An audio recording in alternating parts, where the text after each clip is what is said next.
അസ്സലാമു അലൈക്കും വറഹ്മത്തുള്ളാ. അൽഹംദുലില്ലാ. എന്തൊക്കെയുണ്ട് നിങ്ങളൊക്കെ വിശേഷങ്ങൾ? എല്ലാവർക്കും സുഖമല്ലേ? അൽഹംദുലില്ലാ. ഒരുപാട് പേര് ദുആ ചെയ്യണം ഇത്താ എന്ന് ഓരോ വിഷമങ്ങൾ പറഞ്ഞിട്ട് വാട്സപ്പിലൂടെയും വീഡിയോൻ്റെ താഴെ കമൻറ്റിലൂടെയൊക്കെ ആയിട്ട് എഴുതി അറിയിച്ചവരുണ്ട്. ഞാൻ പറയാറുണ്ടല്ലോ, എപ്പോഴും തന്നെ നിങ്ങൾക്കൊക്കെ വേണ്ടിയിട്ട് ദുആ ചെയ്യാറുണ്ട് കേട്ടോ. നമ്മുടെ ദുആകളൊക്കെ അള്ളാഹു സ്വീകരിക്കുമാറാവട്ടെ. ആമീൻ ആമീൻ ആമീൻ യാ റബ്ബൽ ആലമീൻ. അപ്പോൾ ഇൻഷാ അല്ലാഹ് ഇന്നത്തെ ക്ലാസ്സിൽ ഞാൻ പറയുന്ന കാര്യം, ഞാനൊരു ദിക്റിനെ പറ്റി ഒരുപാട് തവണ വീഡിയോയിൽ പറഞ്ഞതാണ്. ആ ഒരു ദിക്റ് ചൊല്ലിയിട്ട് ഒരുപാട് പേരെന്നോട് പറയാറുണ്ട്, ഇത്ത കയ്യിൽ പണം വന്നു, അതുപോലെ മനസ്സിൽ വിചാരിച്ച കാര്യം നടന്നു കിട്ടി. കൂടുതൽ പേരും പണത്തിൻ്റെ കാര്യത്തിൽ ചൊല്ലിയിട്ട് ഫലം കിട്ടിയിത്ത എന്ന് ഒരുപാട് പേര് പറഞ്ഞവരുണ്ട്. അപ്പോൾ അതുപോലെ തന്നെ മാനസികമായിട്ടുള്ള ടെൻഷൻ മാറാൻ വേണ്ടി നെയ്യത്താക്കി ചൊല്ലിയിട്ട് മാറി കിട്ടിയിത്ത എന്നൊക്കെ പറഞ്ഞവരുണ്ട്. അപ്പോൾ ആ ഒരു ദിക്ർ ഉണ്ടല്ലോ, നിങ്ങൾക്ക് ഓർമ്മയില്ലേ ദിക്ർ? യാ ഫത്താഹു യാ റസാഖു യാ കരീമു യാ വഹാബു എന്ന ദിക്റിനെ കുറിച്ചാണ് കേട്ടോ ഞാൻ പറയുന്നത്. ആ ഒരു ദിക്ർ ചൊല്ലിയിട്ട് ഒരു ഉമ്മ എനിക്ക് വാട്സപ്പിലൂടെ ആയിട്ട് വോയിസ് ആയിട്ട് അവർ അയച്ചു തന്നിട്ടുണ്ടായിരുന്നു. അവർ പറഞ്ഞിട്ടുള്ളത്, ഇത് നിങ്ങൾ യൂട്യൂബിൽ ഇടുന്ന സമയത്ത് നിങ്ങൾ അതിലൂടെ ഇത് പറയണം, ആർക്കെങ്കിലും ഉപകാരമാവട്ടെ എന്ന്. കാരണം ഞാൻ അത്രക്കും പ്രയാസം സഹിച്ചിട്ടുണ്ടായിരുന്നു. ആ ഒരു വിഷമം എനിക്ക് മാറിക്കിട്ടി ഈ ഒരു ദിക്ർ ചൊല്ലിയിട്ട് എന്ന്. അപ്പോൾ ദിക്ർ നിങ്ങൾക്ക് എല്ലാവർക്കും ഓർമ്മയില്ലേ? മറന്നു പോയിട്ടുണ്ടെങ്കിൽ ഞാൻ സ്ക്രീനിലായിട്ട് മലയാളത്തിലായിട്ട് ഇവിടെ ഞാൻ എഴുതി കാണിക്കാം കേട്ടോ. നിങ്ങളത് സ്ക്രീൻഷോട്ടായിട്ട് എടുത്ത് വെച്ചോളി. അപ്പോൾ നിങ്ങൾക്ക് എന്തെങ്കിലും സാമ്പത്തികമായിട്ടുള്ള വിഷമങ്ങളോ അല്ലെ മനസ്സിലുള്ള എന്തെങ്കിലും പ്രയാസങ്ങളോ ഒക്കെ, അല്ലെങ്കിൽ അസുഖം കൊണ്ടുള്ള വിഷമങ്ങളോ ഒക്കെ തീരാൻ വേണ്ടിയിട്ട് ആത്മാർത്ഥമായിട്ട് നിങ്ങൾ നിയ്യത്താക്കി ചൊല്ലിയാൽ തീർച്ചയായിട്ടും ഇതിന് ഫലം കിട്ടും, ഉറപ്പാണ്. യാ ഫത്താഹു യാ റസാഖു യാ കരീമു യാ വഹാബു, അള്ളാഹുവിൻ്റെ 4 നാമങ്ങളാണ്. അത് അങ്ങനെയുള്ളൊരു മനസ്സോട് കൂടിയിട്ട്, അള്ളാഹിൻ്റെ നാമങ്ങളാണല്ലോ ഇത് എന്ന നല്ല മനസ്സോട്, നല്ല വിശ്വാസത്തോടെ, നല്ല സ്നേഹത്തോട് കൂടിയിട്ട് ചൊല്ലിയാൽ തീർച്ചയായിട്ടും നിങ്ങൾക്കും ഇതിന് ഫലം കിട്ടും. എന്ത് കാര്യത്തിനായാലും, സാമ്പത്തികമായിട്ടുള്ള കാര്യമായിക്കോട്ടെ, അല്ലെങ്കിൽ കടം കൊണ്ടുള്ള വിഷമമായിക്കോട്ടെ, അല്ലെങ്കിൽ അസുഖം കൊണ്ടുള്ള പ്രയാസമായിക്കോട്ടെ, അല്ലെങ്കിൽ മാനസികമായിട്ടുള്ള എന്തെങ്കിലും ടെൻഷൻ ആയിക്കോട്ടെ, അങ്ങനെയുള്ള കാര്യത്തിനൊക്കെ നിയ്യത്താക്കി ഇത് ചൊല്ലിയാൽ തീർച്ചയായിട്ടും ഇതിന് ഫലം കിട്ടും കേട്ടോ. അപ്പോൾ നിങ്ങൾ ആ ഉമ്മ പറഞ്ഞിട്ടുള്ള ആ വോയിസ് ഒന്ന് കേട്ട് നോക്കുക. അതുപോലെ നിങ്ങൾ ആർക്കും ഇതിൻ്റെ ലിങ്ക് നിങ്ങൾ അയച്ചു കൊടുക്കുക. കാരണം ആർക്കെങ്കിലും ഇത് ഉപകാരമാവട്ടെ. അത്രക്കും ഫലം കിട്ടിയിട്ടുള്ളൊരു ദിക്റാണ്. ഒരുപാട് പേർക്ക് ഫലം കിട്ടിയത് പറഞ്ഞിട്ടുള്ളൊരു ദിക്റാണ് കേട്ടോ അത്. അപ്പോൾ ഇൻഷാ അല്ലാഹ് നിങ്ങൾ ആ വോയിസ് ഒന്ന് കേട്ട് നോക്കുക കേട്ടോ. എനിക്ക് എനിക്കൊരു അനുഭവം ഞാൻ പറയുവാണേ. ഞാന് ഞാൻ ഇവിടെ വന്ന 6 മാസം കഴിഞ്ഞപ്പം ഭയങ്കര കാല് വേദന. വേദന എന്ന് പറഞ്ഞാൽ ഇടത് കാലിന്റെ പത്തിക്ക് ഭയങ്കര എരിച്ചില്. കാല് കുത്താനേ പറ്റുന്നില്ല. അങ്ങനെ അപ്പൊ ഞാന് ഡോക്ടറെ അടുത്ത് പോയി കാണിച്ചു. ഡോക്ടർ ഗുളിക തരും. ഇവിടെ ഗുളിക മാത്രമേ തരത്തുള്ളൂ, മരുന്നൊന്നും. പിന്നെ പെരട്ടാനുള്ള മരുന്നും തരും. അപ്പൊ അങ്ങനെ ആയപ്പോ കൂടുന്നല്ലാതെ കുറയുന്നില്ല. അപ്പൊ എനിക്ക് ഈ ഗുളിക കഴിച്ച് കഴിച്ച് വയറ്റി ഭയങ്കര എരിച്ചിലായി. എന്നിട്ട് ഞാൻ മേഡത്തിനോട് ഇങ്ങനെ പറഞ്ഞു. മേഡം പറഞ്ഞു, എന്ത് പറ്റി ഇങ്ങനെ കാല് എരിച്ചപ്പോ ഞാൻ ഇങ്ങനെ ഒത്തി ഒത്തി നടക്കും, കാല് കുത്താൻ പറ്റത്തില്ല.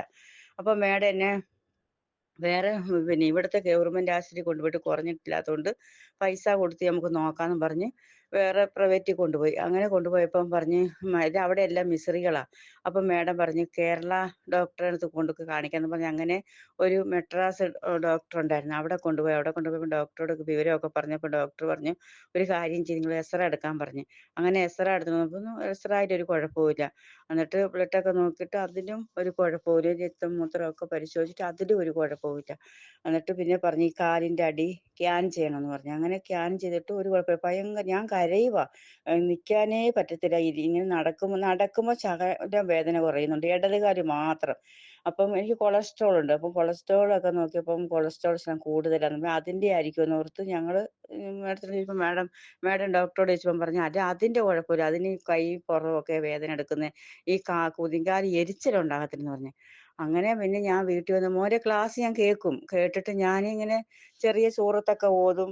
ഇങ്ങനെ മോന്റെ ക്ലാസ് കേട്ടിട്ട് ഞാനിങ്ങനെ ഓരോ സൂറത്തുകളൊക്കെ ഓതാൻ തുടങ്ങി. പിന്നെയാണ് നീ മോനെ ഒരു ക്ലാസ്സിൽ പറഞ്ഞിട്ട് യാ ഫത്താഹ് യാ റസാഖ്, അങ്ങനെ കടം തീരാനായിട്ട് ഫത്താഹു യാ റസാഖു യാ കരീമു യാ വഹാബു എന്ന് ആ ദിക്ർ എടുക്കാൻ പറഞ്ഞിട്ട്. അപ്പൊ ഞാൻ ഞാൻ വെളുപ്പിനെ നിസ്കരിക്കും. നിസ്കരിച്ചിട്ട് ഞാൻ അന്നേരത്തിന് മേഡത്തിനെയൊക്കെ വിളിച്ചു കൊണ്ടുപോകും. അപ്പം നമ്മൾ ഇരുന്നോണ്ടല്ലേ, നമ്മളൊരിടത്ത് ഇരുന്ന് ഒന്ന് ഓതണം, 313 എണ്ണം ഓതണമെന്ന് മോൻ പറഞ്ഞിട്ടുണ്ടല്ലോ. അപ്പം ഞാൻ എന്നെ അടുത്ത് അത് നിസ്കാരം കഴിഞ്ഞ ഉടനെ സുബഹി നിസ്കരിച്ച ഉടനെ അവിടെ ഇരുന്നോണ്ട് ഞാൻ ഓതും. അപ്പൊ ആരുടെയും ശല്യമൊന്നുമില്ല. അപ്പൊ മേഡമൊക്കെ നിസ്കരിച്ചിട്ട് അവര് ഓതുമായിരിക്കും. അപ്പൊ ഞാനിത് 313 3 ദിവസം കൊണ്ട് ഓതി. ഓതിയിട്ടൊന്നും കുറയുന്നില്ല. കൂടുന്നല്ലാതെ കുറയുന്നില്ല. നിന്ന് നിസ്കരിക്കാൻ പറ്റത്തില്ല. കരഞ്ഞോണ്ടാ നിസ്കരിക്കുന്നത്. അങ്ങനെ പിന്നെ 4-മത്തെ ദിവസം ഞാൻ എന്നെ അടുത്ത് ഇങ്ങനെ ഇരുന്ന് അള്ളാഹു എൻ്റെ ഈ വേദന കുറച്ച് തരണം. എനിക്ക് ഇത്ര ഞാൻ ഓതിയിട്ട് ഒരു ഇതുമില്ലല്ലോ റബ്ബേ എന്ന് പറഞ്ഞ് കരഞ്ഞ് ഞാൻ അള്ളാഹിനോട്, അള്ളാഹു നീ എനിക്ക് കുറച്ച് തരും. ഈ ദിക്കറിന്റെ പ്രതിഫലം എനിക്ക് കിട്ടണം. നീ കുറച്ച് തരും അള്ളാഹ് എന്നും പറഞ്ഞ് അങ്ങനെ കരഞ്ഞ് ഞാൻ 313 തെറ്റില്ലാതിരുന്ന് ഓതി. എൻ്റെ ഓതി കഴിഞ്ഞ് എനിക്ക് എന്തോ കാലിനൊരു വല്ലാത്തൊരു പിരിപിരിന്നൊരു വേദന വന്നു. അങ്ങനെ ഉണ്ടായപ്പോ ഞാനിത് ഇതെന്നായിരിക്കും എന്നിട്ട് ഞാൻ എഴുന്നേറ്റ് നിസ്കരിച്ച് കഴിഞ്ഞ് എഴുന്നേറ്റ് പിന്നെ നമ്മൾ അറബി വീട്ടിലല്ലേ ജോലി ചെയ്യുന്നത്. അപ്പൊ അവർക്ക് ഭക്ഷണമൊക്കെ ഉണ്ടാക്കണമല്ലോ. അങ്ങനെ രാവിലെ എണീച്ച് ഞാൻ രാവിലെ എഴുന്നേറ്റ് ഞാൻ മുകളിലത്തെ നിലയിലാണ് കിടക്കുന്നത്. താഴെ ഇറങ്ങി പോകുമ്പോൾ അള്ളാന്റെ അനുഗ്രഹം കൊണ്ട് നല്ല പോലെ എനിക്ക് ചവിട്ടി നടന്ന് എനിക്ക് തന്നെ ഒരു അതിശയമായി പോയി. അള്ളാഹുവേ, ഈ ദിക്കറിന് ഇത്ര മഹത്വം ഉണ്ടല്ലോ എന്ന് ഞാൻ അങ്ങനെ സത്യമായിട്ട് ഞാൻ അങ്ങനെ കരഞ്ഞ് സന്തോഷം കൊണ്ട് കരഞ്ഞു പോയി. എന്നിട്ട് ഞാൻ ആ വേദന ഇന്ന് വരെ എനിക്ക് ഉണ്ടായിട്ടില്ല മോളെ. ഇന്നത്തെ ദിവസവും ഞാൻ സുബഹിക്ക് എഴുന്നേറ്റ് 313 ദിക്കറ് ഞാൻ എടുത്തിട്ട് ഞാൻ കരഞ്ഞു ദുആ ചെയ്തു. അള്ളാഹുവേ, മോന്റെ ക്ലാസ് കേൾക്കുന്നുണ്ട് എല്ലാവർക്കും ഈ ഉപകാരം, മോന്റെ ക്ലാസ്സിൽ കേൾക്കുന്ന ദിക്റും സലാത്തും എല്ലാം ഓതുന്ന എല്ലാവർക്കും പ്രതിഫലം. അതുപോലെ തന്നെ എൻ്റെ അനുഭവം വെച്ച് ഞാൻ എൻ്റെ കൂട്ടുകാരിയുണ്ട് സബിയ എന്ന് പറഞ്ഞ കണ്ണൂരുകാരാ. ഇത്താക്ക് ഇതുപോലെ കൈവേദനയാ. അപ്പൊ അവരൊക്കെ ഇതൊക്കെ അത് കഴിഞ്ഞ മോന്റെ ക്ലാസ് ഞാൻ പറഞ്ഞിട്ടാ അവരൊക്കെ കേൾക്കുന്നത്. എന്നിട്ട് ഇന്ന് നൂറ, നാദിയ, ഇക്ക, ആയിത്ത ഇവരെല്ലാം കേൾക്കാൻ തുടങ്ങിയത്. അപ്പം കേൾക്കാൻ മോന്റെ ഈ ദിക്കർ എടുക്കുന്നത് കൊണ്ട് എല്ലാവർക്കും ഇപ്പൊ എനിക്ക് കുറഞ്ഞെന്ന് പറയുമ്പോ അപ്പൊ മേഡം തന്നെ പറയും ഇത് എങ്ങനെ എനിക്ക് കുറഞ്ഞു. ഞാൻ മേഡത്തിനോട് കേൾപ്പിച്ചു, മേഡം ഈ ദിക്കർ ഞാൻ എടുക്കുന്നുണ്ടെന്ന്. ഇത് നല്ലതാന്ന് പറഞ്ഞ് മേഡം പറയാ അൽഹംദുലില്ലാ അള്ളാഹ് ഹൈറാക്കി തരട്ടെ. പറഞ്ഞ ക്ലാസ് എടുക്കുന്നവർക്ക് അള്ളാഹ് ആരോഗ്യം ആവതും കൊടുക്കട്ടെ എന്ന് മേഡം പറയാ ദുആ ചെയ്തു. ഒന്നും അവർക്ക് ദുആ ചെയ്യാൻ പറഞ്ഞു. അങ്ങനെ മേഡം അറബിയിലാ പറഞ്ഞു, ഞാനും അറബിയിലാ പറഞ്ഞു കൊടുത്തേ. എന്നിട്ട് ഇവര് മോന്റെ കാര്യം ഞാൻ അറബി പറഞ്ഞു കൊടുത്ത്, ക്ലാസ് എടുക്കുന്നതൊക്കെ ഞാൻ പറഞ്ഞു കൊടുത്ത്. എന്നിട്ട് ഇപ്പൊ അവരെടുക്കുന്ന കാരണം അവർക്ക് ഇപ്പൊ നല്ല കുറവുണ്ട്. ഇത്താക്കായാലും കൈക്ക് വേദന കുറവുണ്ട്, നാദിയായിക്കാരും.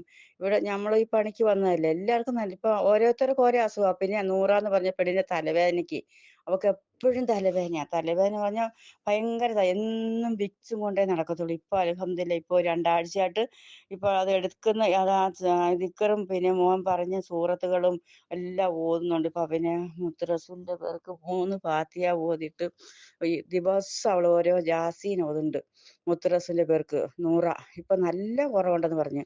എന്നിട്ട് പറയാം എനിക്കിപ്പം തലവേദനയ്ക്ക് ഞാൻ ഗുളികയും കഴിക്കുന്നില്ല, വിക്സും തേക്കുന്നില്ലെന്ന്. അപ്പൊ മോന്റെ ക്ലാസ് കേൾക്കുമ്പോ അപ്പൊ അവരുടെ മക്കൾക്കൊക്കെ മോന്റെ ക്ലാസ് കേൾക്കാനായിട്ട് അങ്ങനെ പറഞ്ഞ് അവർ ഇങ്ങനെ ഓരോന്ന് മോൻ പറഞ്ഞതുപോലെയൊക്കെ ചെയ്യുന്നുണ്ട്. ഇപ്പൊ എല്ലാവർക്കും അൽഹംദുലില്ലാ ഞങ്ങൾക്ക് നല്ല കുറവുണ്ട്. എല്ലാരും പറയും ഡോക്ടറൊന്നും വേണ്ടത്. അതല്ല, നമ്മള് ഡോക്ടറെയും കാണണം, നമ്മൾ ചെയ്യുന്ന ഇബാദത്തുകളും ചെയ്യണം. ഇപ്പൊ അത് കാരണം എല്ലാവർക്കും അൽഹംദുലില്ലാ എനിക്ക് കുറഞ്ഞിട്ടുണ്ട്. എൻ്റെ റബ്ബിന്റെ അനുഗ്രഹം കൊണ്ട് എനിക്ക് നല്ല പോലെ കുറഞ്ഞിട്ടുണ്ട്. എൻ്റെ റബ്ബിന് അള്ളാഹുവെ 10,000 സ്തുതി പറയണം. അൽഹംദുലില്ലാ അൽഹംദുലില്ലാ അൽഹംദുലില്ലാ. ഞാൻ ഇപ്പോഴാ ഓർക്കുന്നത്, അന്നൊക്കെ ഞാൻ ഒരുപാട് സമയങ്ങൾ പാഴാക്കിയിട്ടുണ്ട് പൊന്നുമോളെ. അള്ളാനെ സ്നേഹിക്കാൻ തുടങ്ങി, എൻ്റെ മുത്ത് റസൂലിനെ സ്നേഹിക്കാൻ തുടങ്ങിയപ്പം തൊട്ട് എൻ്റെ മനസ്സിൻ്റെ അകത്ത് എനിക്കിപ്പം മോള് പറയുന്ന ദിക്റും സലാത്തും എടുക്കാനായിട്ട് എനിക്ക് ഭയങ്കര ഇഷ്ടമായി. ഇപ്പൊ ഞാൻ ഒന്നിനും ആരുടെയും കാര്യം ഒന്നും ഞാൻ പറയും, ഇപ്പൊ ഞാൻ പടച്ചവനോട് തേടുക. അപ്പോൾ നിങ്ങൾ ആ വോയിസ് കേട്ടിട്ടില്ലേ? ഒരുപാട് കാലം അവർ കാലുവേദന കൊണ്ട് പ്രയാസപ്പെട്ടിട്ടുണ്ടായിരുന്നു. അങ്ങനെ എൻ്റെ വീഡിയോ കണ്ട സമയത്ത് അതിൽ പറഞ്ഞിട്ടുള്ള ദിക്ർ 2-3 പ്രാവശ്യമായിട്ട് അവർ ചൊല്ലി നോക്കി. പിന്നെയും അവർ വീണ്ടും ആത്മാർത്ഥമായിട്ട് കണ്ണീരോട് കൂടിയിട്ട് ആ ഒരു ദിക്ർ ചൊല്ലി. സുബഹി നമസ്കാരത്തിൻ്റെ ശേഷമായിരുന്നു അവർ 313 തവണ ചൊല്ലിയിട്ടുണ്ടായിരുന്നത്. അങ്ങനെ അവരുടെ ആ കാലുവേദന ഇതുവരെ ഉണ്ടായിട്ടില്ല. എപ്പോഴും എന്നോട് വാട്സപ്പിലൂടെ ആയിട്ട് പറയാറുണ്ട്, മോളെ ഞാൻ ഒരിക്കലും മറക്കില്ല. മോനെ എന്നാണ് കേട്ടോ അവർ പറയാറുള്ളത്. ഇടയ്ക്ക് മോളെ എന്ന് വിളിക്കുകയും ചെയ്യും. അവരെ നാട് ഇടുക്കി അവിടെ ഇടയാണ്, അവരെ സംസാരത്തിൽ വ്യത്യാസമുണ്ട്. അപ്പം മോനേന്ന് വിളിച്ചിട്ടാണ് പറയാറുള്ളത്. മോൻ്റെ വീഡിയോ ഞാൻ കണ്ടു, ഇന്ന് ഇട്ട വീഡിയോ കണ്ടു എന്ന് പറഞ്ഞൊക്കെ വോയിസ് ഇടാറുണ്ട്. ആ ഉമ്മാൻ്റെ കാലുവേദന അള്ളാഹു മരണം വരെ ആ ഒരു വേദന അള്ളാഹു അവർക്ക് കൊടുക്കാതിരിക്കട്ടെ. നിങ്ങളെല്ലാവരും ആത്മാർത്ഥമായിട്ട് ആമീൻ പറയട്ടോ. അതുപോലെ തന്നെ ഇതുപോലെ ഒരുപാട് വിഷമങ്ങളും പ്രയാസങ്ങളും സഹിക്കുന്ന ഒരുപാട് പേര് നമ്മളെ കൂട്ടത്തിലുണ്ട്. ഒരുപാട് പലവിധ വിഷമങ്ങളും ഇടങ്ങേറുകളൊക്കെ ഉള്ളവർ. അപ്പോൾ ചിലരാണെങ്കിൽ ഞാൻ നിയ്യത്താക്കി ചൊല്ലിയതാണല്ലോ, എനിക്ക് ഫലം കിട്ടിയിട്ടില്ലല്ലോ എന്ന് പറയുന്നവരുണ്ട് കേട്ടോ. ഈ ദിക്റിൽ തന്നെ ഈ ദിക്റ് നിയ്യത്താക്കി ചൊല്ലിയിട്ട് ഞാൻ ചൊല്ലിയിട്ടാ എനിക്ക് ഫലം കിട്ടിയില്ല എന്ന്. അതെന്താണെന്നറിയോ? നമ്മളെ അടുത്ത് എന്തെങ്കിലും ചൊല്ലുന്നതിൽ എന്തെങ്കിലും പാകപ്പിഴവ് വന്നിട്ടാവാം ഫലം കിട്ടാത്തത്. നല്ലൊരു മനസ്സാക്കിയിട്ട് വേറൊരു ചിന്തയും എവിടേക്കും പോവാതെ അള്ളാനെ മനസ്സിലോർത്തുകൊണ്ട് അള്ളാൻ്റെ നാമമാണല്ലോ എന്ന ഒരു സ്നേഹത്തോടു കൂടി ഒരു ആദരവോട് കൂടിയിട്ട് നിങ്ങൾ ഇത് നിയ്യത്താക്കി ചൊല്ലി നോക്കി. 313 ഈ ഒരു രൂപത്തിൽ ചൊല്ലിയിട്ടാണ് ഒരുപാട് പേർക്ക് ഫലം കിട്ടുന്നത് കേട്ടോ. യാ ഫത്താഹു യാ റസാഖു യാ കരീമു യാ വഹാബു, യാ ഫത്താഹു യാ റസാഖു യാ കരീമു യാ വഹാബു, യാ ഫത്താഹു യാ റസാഖു യാ കരീമു യാ വഹാബു എന്ന ദിക്റാണ്. അള്ളാഹു നമുക്ക് ഇത് ചൊല്ലാൻ തൗഫീക്ക് നൽകട്ടെ. നമ്മുടെ മനസ്സിലുള്ള വിഷമങ്ങളും പ്രയാസങ്ങളും എല്ലാം അള്ളാഹു മാറ്റി സമാധാനവും സന്തോഷവുമുള്ള ജീവിതം നമുക്കെല്ലാവർക്കും നൽകി അനുഗ്രഹിക്കട്ടെ. അപ്പോൾ ഇൻഷാ അല്ലാഹ് അസ്സലാമു അലൈക്കും വറഹ്മത്തുള്ളാഹി തആല വബറകാതുഹു.